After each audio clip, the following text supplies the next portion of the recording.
कक्षा 10 अनिवार्य संस्कृत का हम चतुर्थ पाठ पढ़ रहे थे सुभाषितानि। तो सुभाषितानि का 2 श्लोक आप पढ़ लिए थे।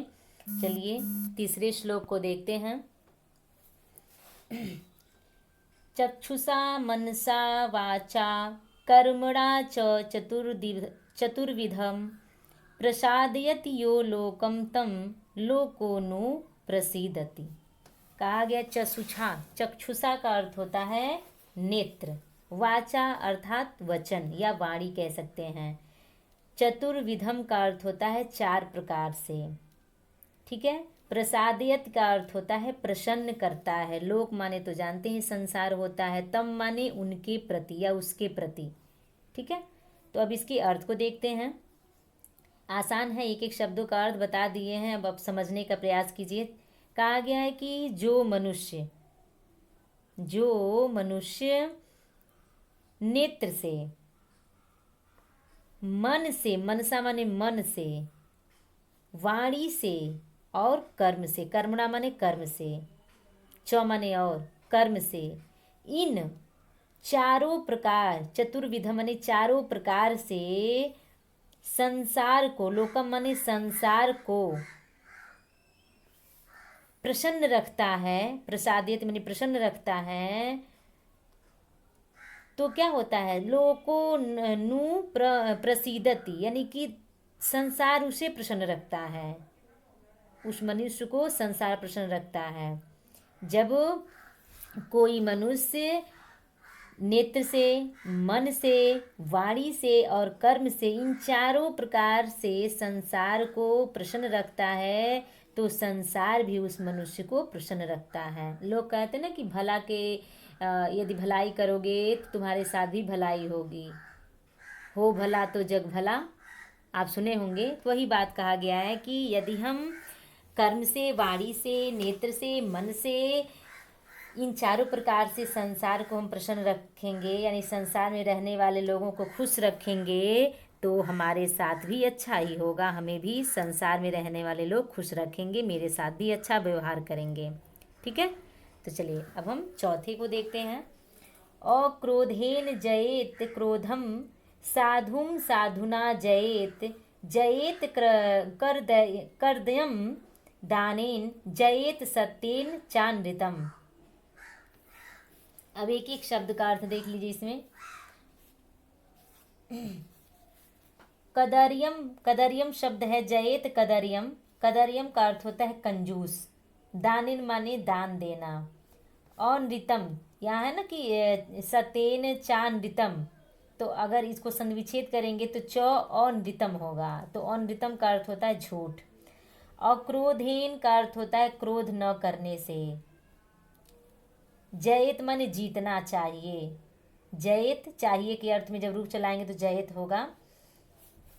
असाधुम का अर्थ होता है दुर्जन, दुष्ट व्यक्ति। ठीक है। तो चलिए इसको देखा जाए, इसमें क्या कहा जा रहा है। कहा गया है कि क्रोध को क्रोध न करने से शांत किया जा सकता है या जीता जा सकता है।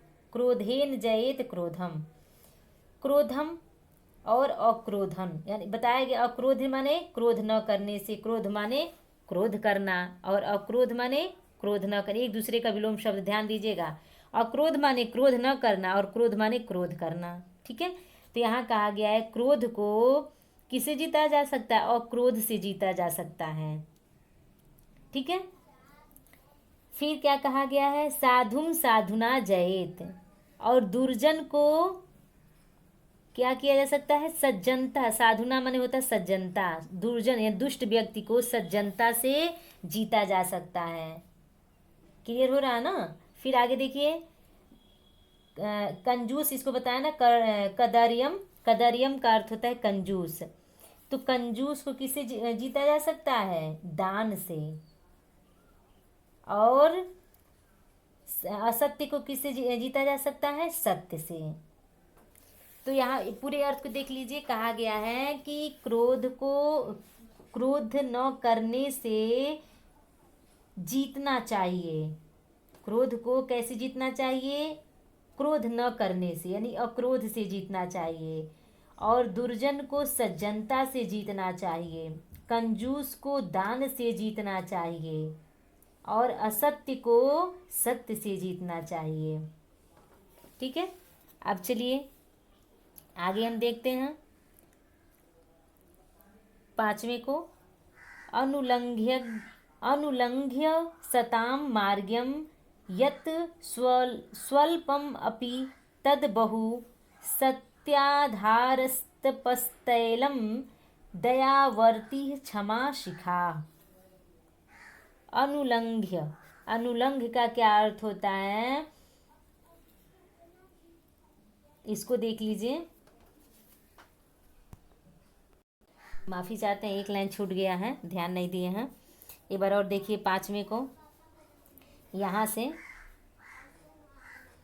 अकृत्वा परसंतापम गत्वा खलम मंदिरम अनुलंघ्य सताम मार्गम यत् स्वल्पम अपि तद बहु। इसमें कहा गया है कि अकृत्वा का अर्थ होता है न करके, पर संतापम का अर्थ होता है दूसरों को दुख देना, अगत्वा का अर्थ होता है न जानकर या न जाकर, तद का अर्थ होता है वह, खल का अर्थ होता है दुष्ट, सताम का अर्थ होता है दुर्जन या सज्जन, साधु व्यक्ति, सताम का। तो इसमें ये कहा जा रहा है कि अकृत्वा दूसरों को, हम बताया ना कि पर संतापम का अर्थ होता है दूसरों को दुख देना, पर माने दूसरा, संताप माने दुख देना। तो यहाँ कहा गया कि दूसरों को दुख न करके या दूसरे को दुखी न करके क्या किया जाता है। फिर आगे कहा गया है कि खल मंदिरम, खल माने दुष्ट,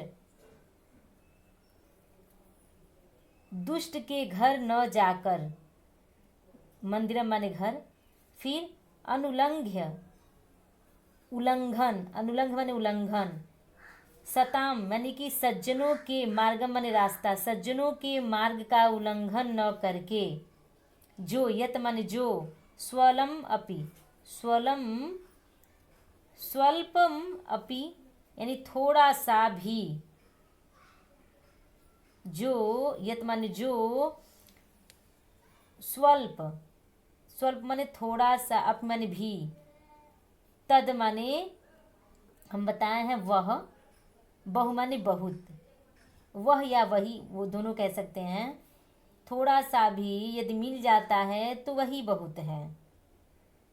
अब एक एक शब्दों का अर्थ देखें, पूरे लाइन के अर्थ को देखिए। कहा गया है कि दूसरों को दुखी न करके, दुष्ट के घर न जाकर, सज्जनों के मार्ग का उल्लंघन न करके जो थोड़ा भी मिल जाता है वही बहुत है।